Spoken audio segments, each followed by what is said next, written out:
I'm saying Oh, he had a weapon. not Saquon. Oh, I've just never heard it said that. Saquon. you know, and I know it's Saquon, so I'm like, I've got is there another guy? I've got literally no excuse for it, All right. because it's 100% Saquon. I think from now Um, on it's Saquon. I okay, like it.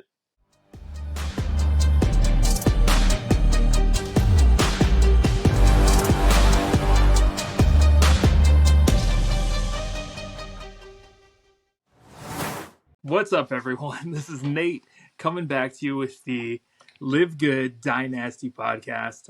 We're back again, back at it for week 2. Really, the idea here is that Arlen and I, my buddy here, wanted to get together because we've been searching high and low for years to find the content we wanted to talk about or we wanted to hear about with Dynasty football and fantasy football. And honestly, we couldn't find anything, so we figured, why not just have that conversation ourselves and get it out there and see if people have something to say or they hear what they like. So the whole idea is that we're getting this together for the second week to talk about the draft. We want to get our draft reactions today and hear how we feel, how it affected our real life teams, how it affected our fantasy teams. We're going to get into biggest winners and losers of the draft, and do a couple of other really cool things today. So here we go. Let's just get right into this thing. I'm going to hand it over to my buddy Arlen to jump right in. For sure. Yeah, I mean it was a crazy draft, and we're going to talk about it. The draft reactions themselves. I preparing for this episode. Nate's a big Chargers fan. I'm a big Browns fan, and he's like, "Yeah, I'm going to talk about some of the stuff that my Chargers did, and do you want to talk about stuff that your Browns did?" I said, "I don't think that there's much material. I think like in the fifth round or sixth, we drafted a wide receiver named Thrash, and I was like, okay, I'll look it up. Like, I don't really know anything. It's like he had a lot of drops and he was injured a lot. I'm like, cool. And then everybody else was either offensive tackle or defensive players, which is really what we needed anyway. So it was good for that, but it wasn't very exciting for fantasy football. The Chargers, though, they made a big pick that I'm a little disappointed in, for selfish reasons. I think it's going to bump them up too far. But Nate, how'd you like your Chargers pick? You know what? For those of you that have been following our journey that's been going over the last week or so, we posted a few videos around how we were feeling about what our teams were doing, and I was cautiously optimistic to start the draft. Everyone was kind of saying we weren't going to pick any weapons up in that first round. We were going to go grab a tackle. We're going to shore up the line, make sure we can run the ball. Harbaugh's not been doing a single thing to hide that from being the truth. So I was nervous going into the draft, cautiously optimistic after the first 2 rounds, but without trying to be the homer that I generally am, I'm going to say I am super stoked on what we ended up doing. Because when you take a look, and I know we're going to talk about Ladd a little bit later in another segment here, but after we short up our line, we know that we need weapons. Ladd McConkey, I think, is one of the best wide receivers for us to grab, knowing that we're not going to have many options. He's a dude that can run routes like a beast. He can get out there and just find ways to get open. And I'm excited about that for giving Herbert options out of one guy that you would generally need maybe 1 or 2 guys to do. Is it too early to say that he's just this generation's Wes Welker? I don't know. We'll find out. We'll see what happens. And then down the line, like, they short up all the other needs. Harbaugh really wanted to build up his defense. He did what he needed to do there. We needed cornerbacks. Got a couple of great guys. He went out and grabbed one of his guys. We grabbed a running back that is just like the second coming of. No, I'm not going to give him that. He's a small, compact, low to the ground runner that's going to be great for what we need. It's going to be a confusing backfield, and I'll talk about that a little bit more later. And then we grabbed a couple more wide receivers that I'm excited about. Braden Rice he's not super fast, but he seems to find ways to get open now, albeit he was receiving passes from Caleb Williams.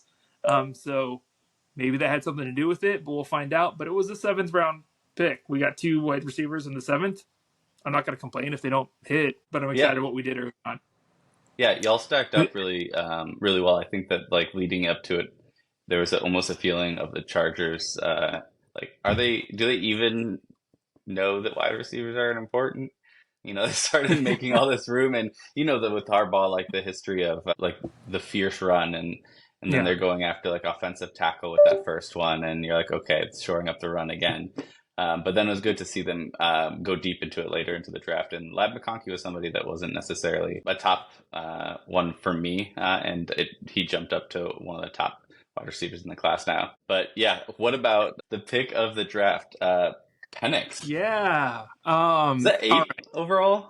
eighth overall. No one saw it coming, and I think there's like, I think it's been said up, down, left, center about what that does to the psyche of Kirk Cousins, to the psyche of the team, what they're going to do, what Mm-hmm. they didn't address that they could have addressed at It's that like point. addressing Yeah, to Kirk Cousins that they're going to draft a yeah, quarterback in the top eight.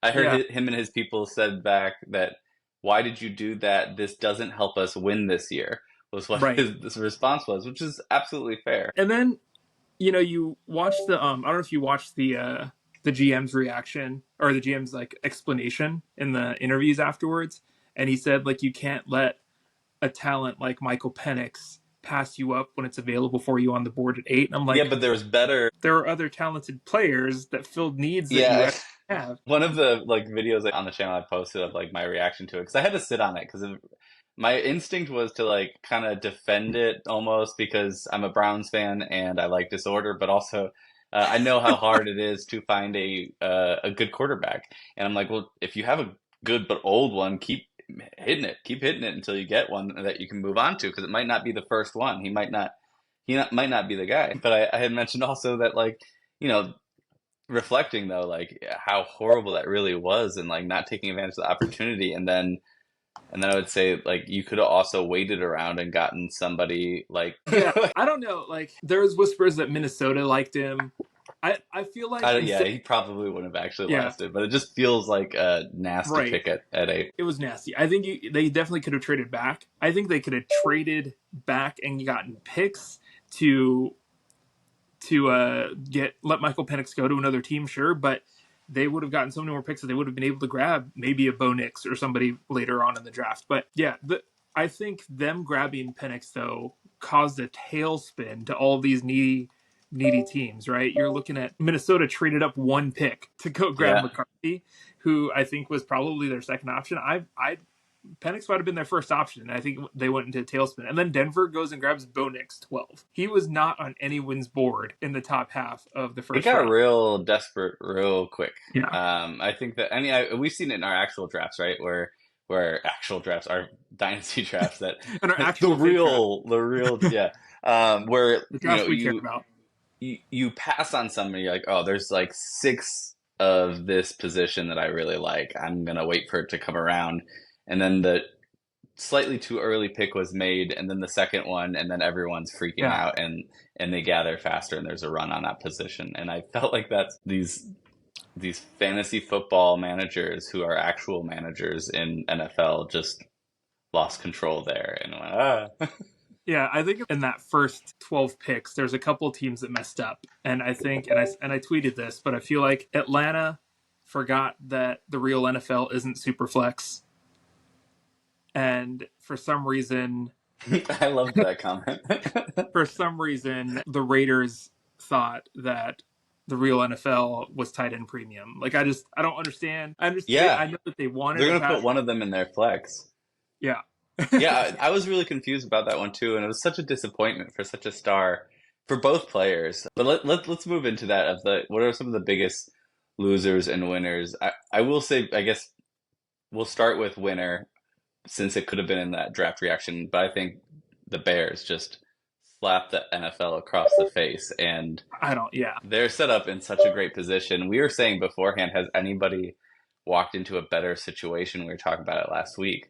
Has anybody ever Right. walked in a one overall quarterback into a better situation, and then they drafted Odunze? And I mean, they're in such a great position to find out immediately if Caleb Williams is him or not.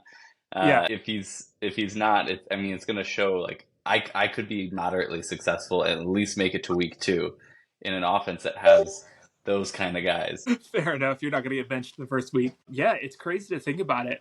They'll find out really quickly, or he'll end up playing for the Steelers in 3 years, like Fields or Trubisky. Classic. Yeah, I don't. They are so stacked with pass catchers that Odunze, great pick, I think overall. If we're thinking about draft reaction here as well, like on everyone's board is probably coming up. But the reality is like he's better for probably next year or after that, unless Keenan Allen or DJ get hurt, right? Like there's just there's so many mouths to feed out there. I don't know how Ojins is going to do all right out the gate. I'd probably hold off on him or wait for a while in a redraft league. But in Dynasty, yeah, he's going to go in the first 3. Yeah, excited, but I'm also a little nervous. As we were touching on it last week, selfishly, I was like, I want not too bad of a situation for Neighbors or Dunze, pretty balanced so that I can really get a Dunze. I didn't want the guy to switch, and it seems like he's switching over. But Neighbors, I think, is actually in a pretty decent situation himself, being the only target, because you could get buried under crap quarterback and a depth chart that puts you at a number 2, 3, 4. But he hit, or you could just do. It's rare to get both of those, but you could at least count on Neighbors being like the guy there. Neighbors, I think, is in a better situation, at least in the immediacy of it. Like Daniel Jones, like as much flack as that kid's gotten, he got paid. He's going to be there, and he's got some skill sets, right? Like he hasn't had the best weapons around him, minus Saquon. Darren Waller wasn't Darren Waller last year, and we don't even know if he's going to play this year, right? Did you say Saquon? Last year, other than Saquon, he had a weapon named Saquon last year. I'm saying he had a weapon. Not Saquon. Oh, I've just never heard it said that Saquon. You know, and I know it's Saquon. So is there another guy? I've got literally no excuse for it. All right, it's 100% Saquon. I think from now on it's Saquon. Okay, I like it. Here, you heard it here first. I think the transition to the Eagles, he had to go with a different pronunciation just to re-solidify his identity. They're going to use him differently there. He's going to be Saquon instead of Saquon. That's how we're rolling with Berkeley. It. But anyway, Malik I think is in a much better situation. Neighbors is going to be great out there. And Waller retired, so right after that bumped a little. I think he retired directly during the draft or after.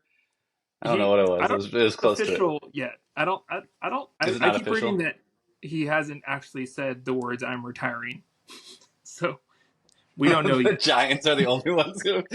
No, we're good. We're gonna, I think I did hear that they're gonna continue on as if he's retiring, right? And it was a weird, it was a weird statement. Selfishly, if owns Bellinger, I'm happy for him to retire, but we'll find out. Yeah. All right, let's jump into biggest losers and winners that were not drafted this year. What hurt your team? What helped your team? Nate, you want to start it first? For me, winners. Selfishly, and I was going to talk about this, and then you wanted to talk about it, so I think we can just talk about it jointly. But the big thing for me, like as far as my team personally, we talked about this last week. I've got Addison. I put it in there to take it from you. You can absolutely. Yeah, I saw you take it from me, and I'm like, dude, this guy's a jerk. So anyway, we've got Addison and we got TJ Hawkinson. I think the pass catchers now. Cautiously optimistic because I think McCarthy's going to be better than Darnold, but I don't think he's going to lock right in. The dude wasn't throwing passes last year, right? Like he was under 200 yards per game because he was in a Harbaugh run first offense, right? So we don't know what he's going to look like in the NFL. We don't know. We have no idea. But I think it's a better situation than Darnold, and I need that to pay off. Now, not on my team. You might have noticed another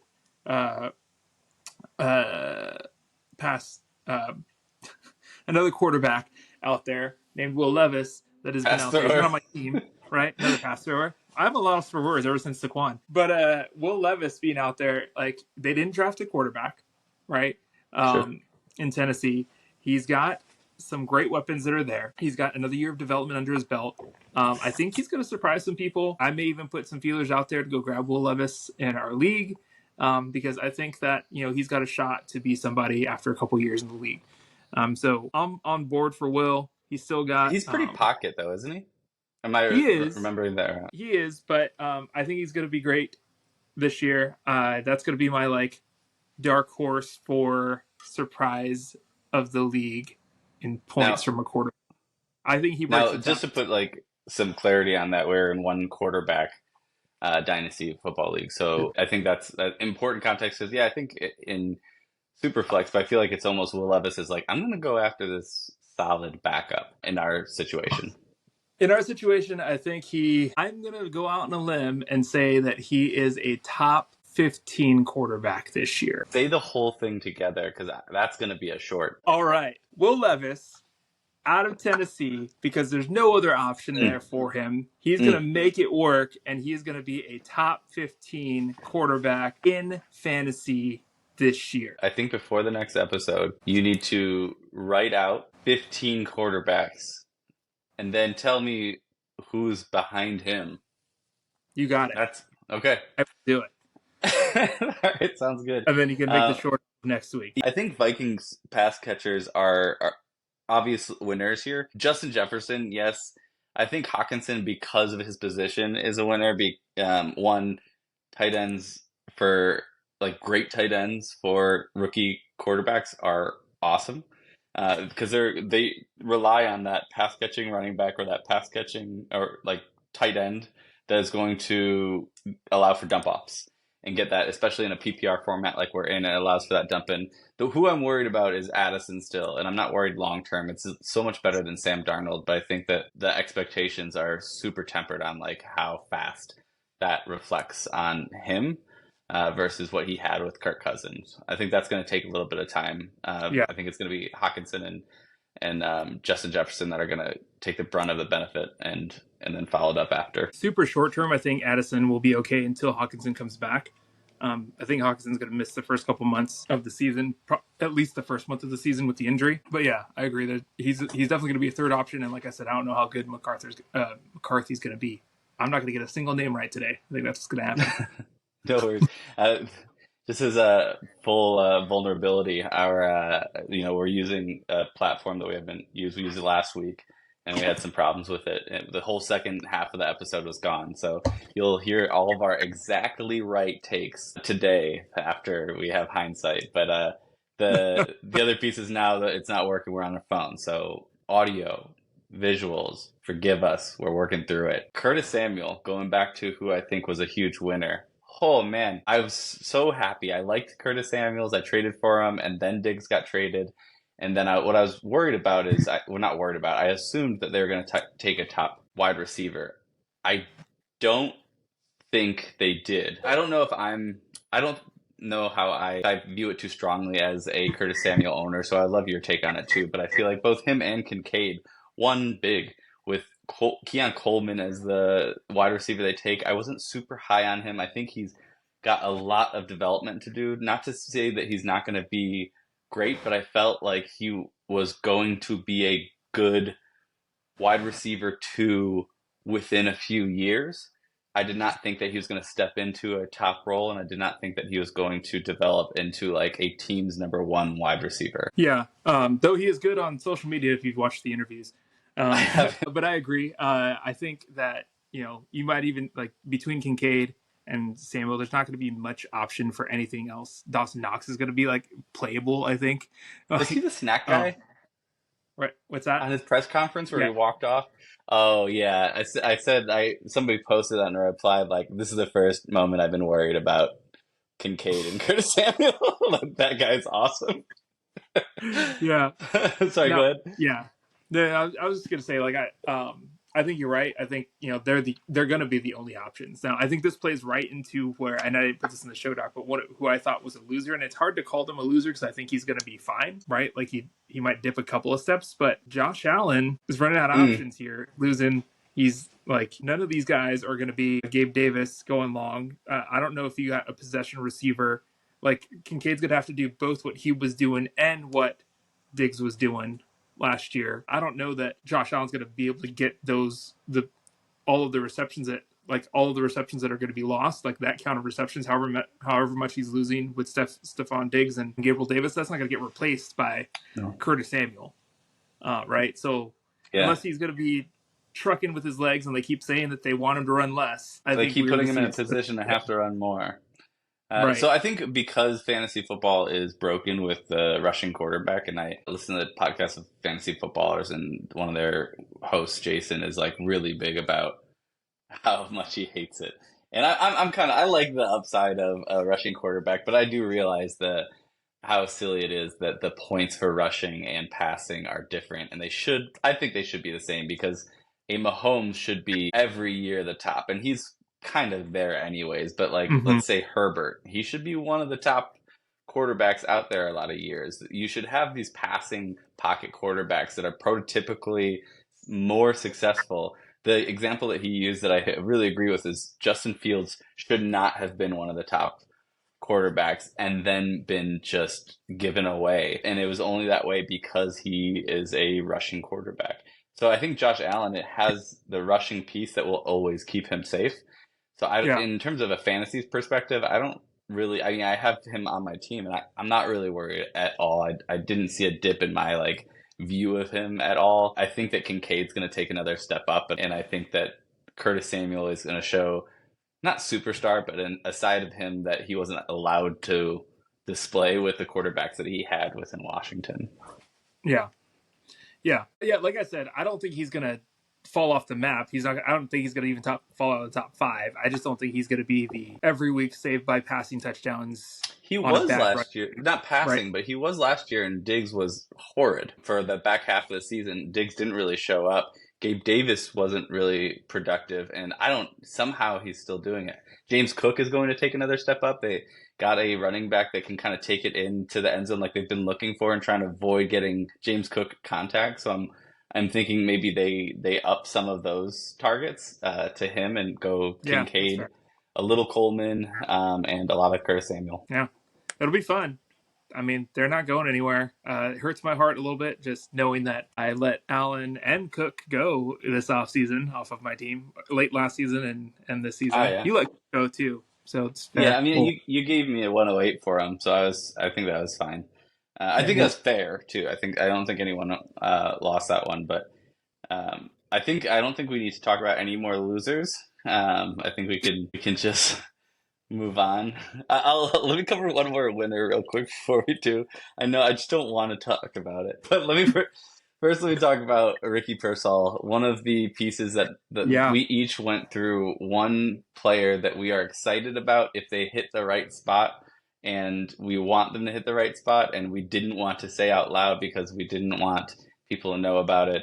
And then the recording mysteriously vanished, and we couldn't post it. But I'll say it again. Ricky Pearsall, he looked really good that one. I think most people have seen that one highlight from him with that one-handed catch, and he's got some of the best hands in the entire draft class, and he's effective both inside and outside. I think he's very solid, and he ended up getting a great landing spot when you consider, and I think he'll be buried for a little bit in San Francisco, but when you consider that there's too many rumors that Ayuk wants out. There's just too many. And then Debo has his share of some of that too. There's like the fact that no one could tell. Everyone thought that maybe one of them would be traded, Debo or Ayuk, and no one could really say which one. Says that they're not going to both stick around. And we've got Kittle that's keeps getting banged up, and then CMC that's nearing the end. I think that he's in a really good position to possibly take over a strong number 2 role or a top role within the next 2 years. Yeah, I think that's fair. Not talent wise, but I would almost put him in that same situation as Odunze is in that I was talking about earlier, right? Like they're one injury away from being right there. Like, with Pearsall, I think you're in good shape if you are willing to wait on that. If you don't need it right away, I think that's a good call. Now I'm going to challenge you on Ayuk versus Ayuk. Is it not Ayuk? Is it Ayuk? I'm pretty confident it's Ayuk. Us nerds are usually in chats, and we haven't had to talk about them out loud. We're texting each other. Now we have to say them. Yeah. We're discovering all of our dirty secrets of pronunciation. Is it Ayuk? Oh, I think you're right. I think it is Ayuk. I said Ayuk. Okay. Well, all right, that's fair. Okay, we're even. All right. yeah, that's fair. That's funny. Yeah, so thinking about that, now I know you said you didn't want to talk about any other losers, so I'll talk about him. Yeah. And I don't know that he's a loser, right? I just think, just based on some current situations that have happened, I don't know what's going to happen with your boy Kyren, right? Yeah. Because when we're looking at what the Rams are doing, drafting Corum, who wasn't a super great prospect, but a lot of people liked him. I mean, top 3 is probably fair. A lot of people liked him number 1, but I liked him 3-4, but like in a horrible draft class for running backs. Right. But I'm trying to explain it away. Go for it. No, and it's fair that to be nervous about it because we got Kyron Williams. They just signed today Boston Scott, according to what you sent me. So hopefully that was accurate. But they're filling in voids back there that that they don't have. Like they're filling holes that they don't have. So it's like, what are you guys doing? So Kyron Williams, like I think they let him go. They let him go off, not let him go off the team. They let him go off. I think they were going to still ride Kyron, but they have all these options behind him in case something goes awry. Now, the minute he has a bad game, that's where I start to worry. I don't think he's going to have as long of a leash as we want him to have because he's got Kyron? some other. Yeah.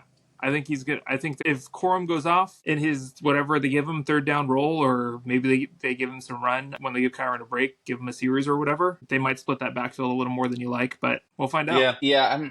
I'm interested to see. I just logged into Keep Trade Cut to see. This is like more Keep Trade Cut is really great to be able to see like a lot of reactionary trends. I don't think that I think at one point, I don't know if it's still that case if Bowers is number 2 there, but. Yeah, it can be really reactionary, but I wanted to see kind of like where having Kyron the day of, I sent out a few trades. But I also, to be fair, I sent out a few trades with like, I would have to get paid to let go of him. I think he's solid enough and he's proven himself enough that he moved down 17 spots. How is that? No, it's not. He's 49 right? In overall, not in running back, but he moved down 17 spots. Yeah, that's a little reactionary. Okay, but fair. So I tried to move him a few different times, and I would have to get paid for it. But I think that it's not like a superstar guarantee that he's going to crush, and that's what we were walking into if he didn't have anybody else again. And I think that's also naive in this NFL to think that's just going to keep going. And then I also I want to write it down somewhere that I can just refer back to later the next time I have a feeling with the Rams, specifically Sean McVay, and a running back. I just want to say that don't trust it, get rid of him, because I tried, but I didn't try really hard because I was like, but what if? But they treated him just like they have treated so many running backs in the past, similar to how the Seahawks kind of treat those situations. And we saw, and that's a really good comparison of we saw Walker and we saw Charbonnet, and everyone thought Walker was done, and it seems like he's not. And Charbonnet might cut into it a little bit more this year. We'll see. But I think that it wasn't as drastic as we had thought that it was going to be. With Kyron Williams, I'm not going to trade him most likely because I'm not going to get paid what I want to get paid, because I still feel like there's a really good chance that Corum is more of not a backup, but he's going to cut into his touches a little bit, but it might increase the longevity of Kyron Williams and have a slightly less of the high peaks and just more consistent throughout. I don't think that he's going to move all the way to the point where you're looking at a 50-50 split. In most backfields, you're going to look at something like a 60-40, 50-50. And Kyron Williams was ultra aggressive and ultra efficient. And what the problem I do face with it, and this is the downside that I have with Corum, is he was really good around the goal line. And that's usually when a team feels like they want to protect an asset, which is what this vibe I'm getting from this team is Boston Scott and Corum, who's a bruiser near the goal line. It feels like they want Kyron as their guy, but they want a bruiser that they don't risk Kyron on. And I think that might be the case. And I think I remember the stat. I'm going to say it confidently. Not confidently. I might be wrong, but I think it was 27%. I think I remember of his points were touchdowns last year. It was it was a crazy high. It was it was 14 in 12 games or something crazy. Right. And that's going to go down. That's a big chunk of his point total, and that's the worry. But then he also missed, I think, 5 games. So do we balance it out by having those extra games with him there? He's not going to maybe win the week as many times. Yeah, and that was going to regress either way. There was no way he was going to maintain at 27% of his points coming from touchdowns, right? But yeah, Corum is definitely going to take some of that, not a bunch, but he'll take some of that. You'll just have to rely on Kyron to break some from outside of the 10, and you'll be okay. I've seen some winners and losers from some other group posting online, and I couldn't figure out why Achan was there. I don't know if you have anything, and maybe this may be mute. Or moot. Here we go with the pronunciation again. I know, but somebody had said something about Achan. I didn't see that they drafted a high running back or anything to give worry to that. Maybe that was an overreaction. But that's my other one, so I'm riding with Kyron and Achan. So they grabbed Jalen Wright. Okay. another, I mean, in a Burger King version of running backs, like I talked about last week, where, you can find something that you like or find something you like about them. They grabbed Jalen Wright, and he was highly touted by some. He's in one of the in kind of the top tier of the running backs that were going to be available in this draft. But with him, with Achane, with Mostert still being there, like I think they just felt like Achane was going to be a loser in that because he went off, but he went back and forth with Mostert most of last year. So Yeah. I don't know if that changed. Yeah, I heard I mean, there's some takes that like that's more of the replacement for Mostert than anything. Achan's never going to be the guy that takes that much. He's just like Kyron, very efficient, but so hopefully he stays. He was fun to watch. He was a danger and always scary every time anybody breathed on him. It's like I didn't experience it with him. I traded after like on off season, so I haven't experienced having him on my team. But I was imagining like having him so exciting, but also like don't. Yeah. Like he's going to get knocked into the stands one of these days. That guy is so small. Now let's go for our last section here, the camping section. We're looking at glampers and backpackers. I'm in the Pacific Northwest, and we do a little bit of both. We used to have a little trailer. My brother's coming up this year. He's got his Sprinter van. We're gonna go glamping with an Xbox and everything. And then I also do some backpacking too, so a little bit of both. Glamping, you're on the grid. Things are looking good, and it's something that you can trust, and it's somebody that now maybe popped onto your radar when we're talking about our rookies that were drafted in the right spot, who is now glamping, who's on your radar, who's living easy, and then who are the backpackers off the grid. You were liking them going into it, then maybe not so interested anymore. We'll start with the backpackers that you have of Bowers. I think that's a good one because one of the pieces that we didn't mention in the last one of losers that are not drafted this year is his teammate. Talk to me a little bit about Bowers. Yeah, so I don't know if I've ever seen a tight end since Kyle Pitts that was like this touted of like, this guy's going to hit. Everyone's stoked about where he's going to land. People talked about the Chargers. People talked about the Giants. I don't remember a single person anywhere out there saying, oh man, I would love for him to land on the Raiders.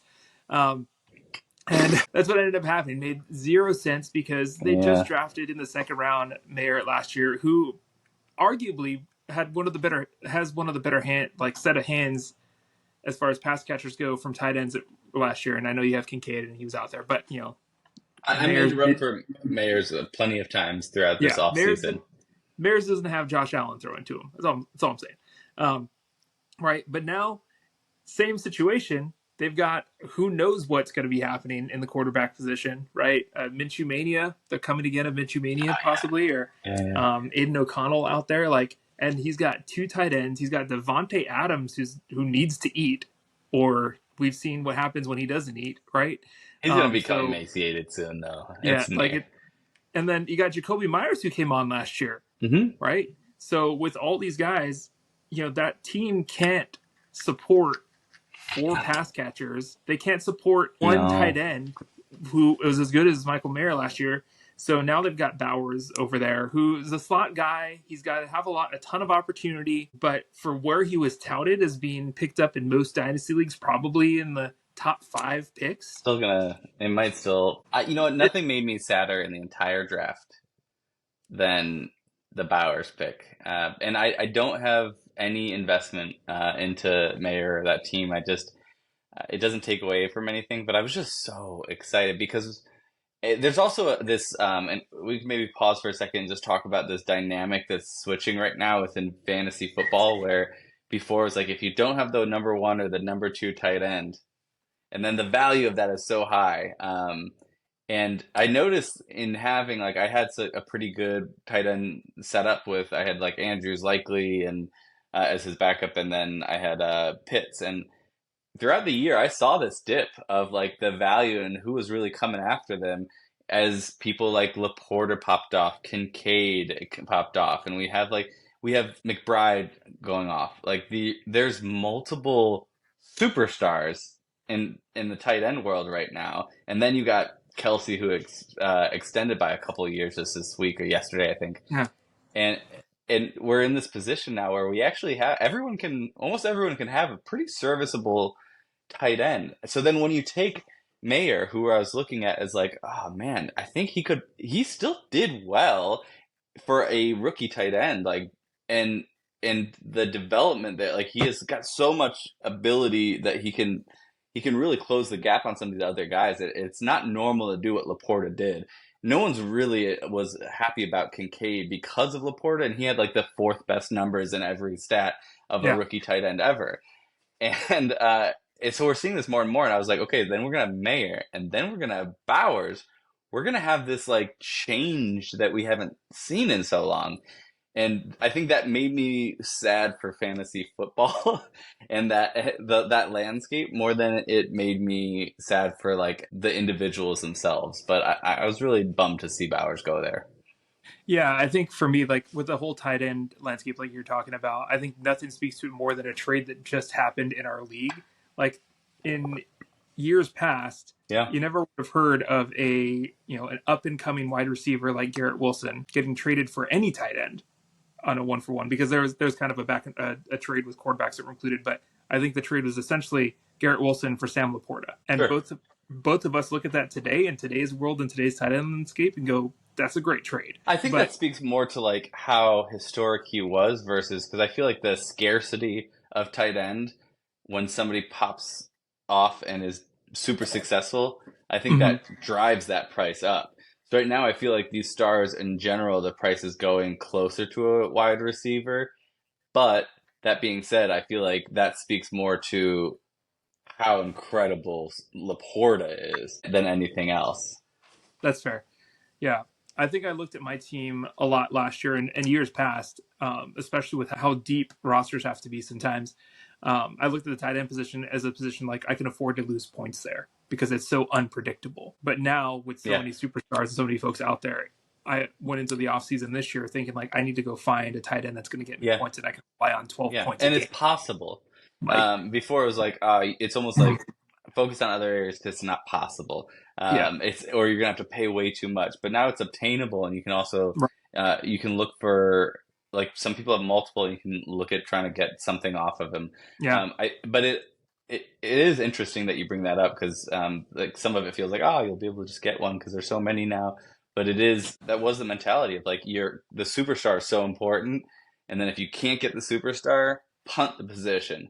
And now you right. can't punt the position. You have to still get something decent, even if it's not one of the top guys. You've got to make sure that that position is secure. Where before, except for one or two players in your league, and usually they were weak elsewhere because they had to pay up to get that tight end. Then yeah, if you don't have those two, you're like, okay, I'm at the same level playing field as everybody else. But now you're not. Yeah. And the expectation was Bowers was going to be one of those guys. And now he's probably going to be at least a couple years out from that if he is going to be one of those guys because they got to Yeah, decide what they. one of them's gonna bite the dust. Let's talk a little bit more about something exciting.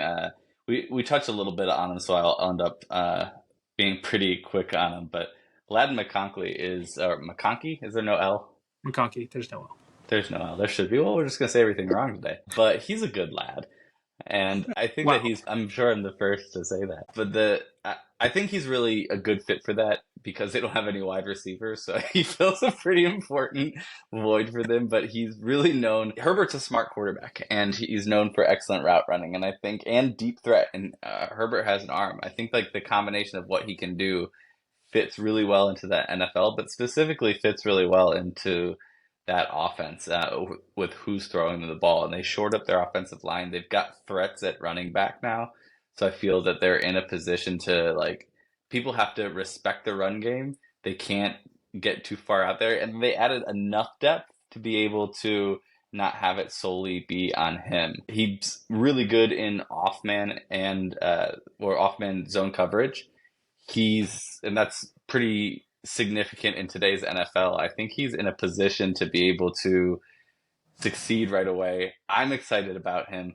I mentioned in the top of the show that like I'm a little bummed that they took him because I know that he's not going to get to me at 201 now. Is he going to get to the people in our draft in a one quarterback league.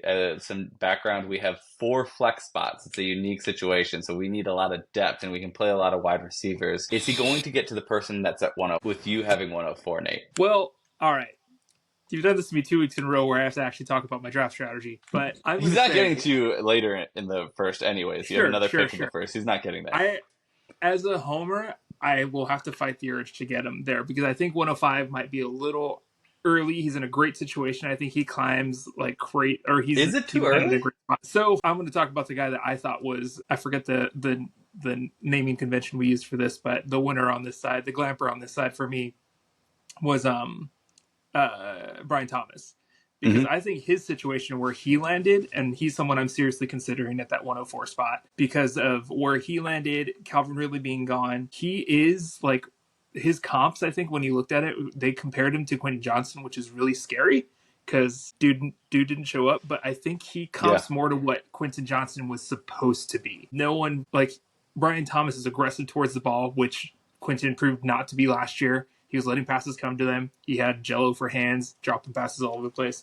But he's a receiver that I think is going to do all the right things. Looks good. Being aggressive towards the ball, like I said. Being able to find ways to have a huge catch radius. And in a situation where I think Trevor Lawrence is in kind of a prove-it situation at this point in his career. Sure. Right? So, he's going to be going hard at it. And I think that, he now with taking that spot where Calvin Ridley is gone and they cut Zay, who was kind of the safety blanket. Brian Thomas is a great situation. So I'll definitely be staring at that pick. Whereas, before the draft, I was seriously considering trading out of 104. And I'm not saying I'm not. But I don't think you should anymore. There's enough really good. But there's a couple of options wide receiver that, I don't think that there's as big of a drop from the big 3 guys now because of where Odunze landed. Even though he's in a great situation, there's so many mouths to feed there. I think that at least in year 1, Brian Thomas and or Ladd McConkey will outperform Rome Odunze.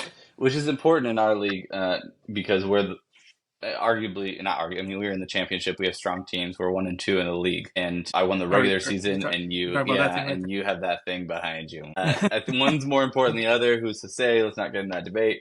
But But I think that's important because you're fighting right now for. So if you had the 3rd round or 3rd overall pick, I mean, does it tempt you to take? And I'm not going to, but does it tempt you to take somebody that is more win now in Brian Thomas or Ladd McConkey and pass on Odunze if that's who makes it there? Yeah, I think there's an argument to be made for it. I think the fact of the matter is you play, and I talked about this last year. I don't remember if I actually made the cut with all the audio issues we were having, but last week, but when you're drafting in a 3-year cycle. At least I am when I'm thinking about it. And I think the 3-year plan, I think still Odunze wins that just on talent alone. I think he's just clearing away talent-wise going to be better. But an argument to be made if you're trying to get into a win-now situation and find a wide receiver that's going to help you win this year, right? I think you can make an argument for Ladd or for Brian. Right? Yeah. I think the answer might be to shop and try to bounce back 1 or 2 spots, get something for it if you're not going to take. If you're not going to take a Odunze, cool. I think the last person, Troy Franklin, we can just be quick about. I was really excited about him, and I think that he could still have a decent career. Man, it's going to take some time. I think the biggest thing was, how does the NFL view him? And there's a lot of fantasy football nerds where I feel like the NFL needs to listen to fantasy football nerds a little bit more and take them a little bit more seriously because I think he's got some more talent than where he was drafted at 102. And going to the Denver Broncos, it's a very tough situation. He's probably off my board because so many people are excited that he'll be higher up than I think that is worth it. But yeah, I think he's in a bad situation, and that's the guy that I think if I got Ricky Pearsall as the guy I was excited about, then I can at least scratch off somebody else. It's only fair to the fantasy football gods, and that's who I'm scratching off. I think I'm with you. I'm trying to think of a positive spin. No, none. The one thing to say, right, is that we have seen success before when you have a college quarterback throwing to his college wide receiver, right? And so you got Bo Nix over there, right? Yeah. He's going to be potentially, there could be some magic there that none of us are seeing, and maybe he pops off. But yeah, I'm more in your camp than I can't even convince myself of what I'm saying. But that's the best thing I can think of for him. There's a lot more that we can cover. We'll have more time to talk about it each week. We're going to go for, this is the dangerous part of committing to anything, but we're trying for once a week. And so we're going to try to cover a couple things next week for you, but this is the end of the episode. I wanted to give Nate one more opportunity as well to see if there's anybody that you really wanted to hit on, Worthy, somebody else, or we can save it to the next time. I think we're going to save it for next time. I think as we continue to learn and grow through technology here, we'll continue to be able to be a little bit more improv with this. But, knowing that a lot happened this draft, there's so much insanity. We haven't even gotten into depth charts. We haven't gotten into how overall teams are impacted other than the Chargers, because I can listen to you and me talk about the Chargers all day. I think there's so much more content to go over. I think we can get there. Yeah. So that being said, we said at the top, we'll say it again. One of the top things that helps any group of people making a new YouTube or having a new YouTube channel is likes. We're all making fun of those moments that we have to say this out loud. But like, subscribe, comment. It really does feed a lot more engagement with it. And more than anything, if you don't subscribe, I really enjoy the comments. So if you have any questions about fantasy football, if you disagree, agree, it wasn't just the conversation that Nate and I have that made us want to start this channel, but it is the community as a whole that we wanted to connect on. So in the future, there's some really cool stuff that we want to talk about. We want to talk about different league types outside of Dynasty, just some interesting things like vampire leagues or product of my own brain itself. The relegation league. Relegation league, yeah. Yeah. So that's something that we started last year, and we want to hear some of other ideas as well. But next week specifically, we'll be going into our approaches and styles to fantasy football, some of our intro on like how we approach fantasy football, specifically Dynasty fantasy football, how we approach picks leading up to the draft is coming up soon for the real draft, the Dynasty rookie the one draft. That matters. The one that matters. And how do we approach it? How do we approach picks in the future, now, during draft, and how do we use them in trades? And then trades themselves, trade calculators, that's a touchy subject. I have my own feelings. Nate does too. And I think that would be a really good conversation. We'll try to hit on some rules of engagement in general, of just like when we're making trades, when we're interacting with our leagues, what are some common grounds that we look for in great league mates that we strive to invite them to the next one. And here's a hot button issue that we'll touch on. Man, what's the best way to treat trades when it comes to vetoes? That's something that, I trade so often, and vetoes are one of those sore subjects that I think this is me over the veto button every time there's an Arlen trade. Yeah. But we want to touch on all of that. If you have any comments or thoughts on any of that stuff in advance, I would love to be able to dive into it beforehand and not wait a whole week. But we'll get to you next week with all that stuff. And thank you again so much for listening, and we will talk to you soon. Bye, y'all. Later, guys.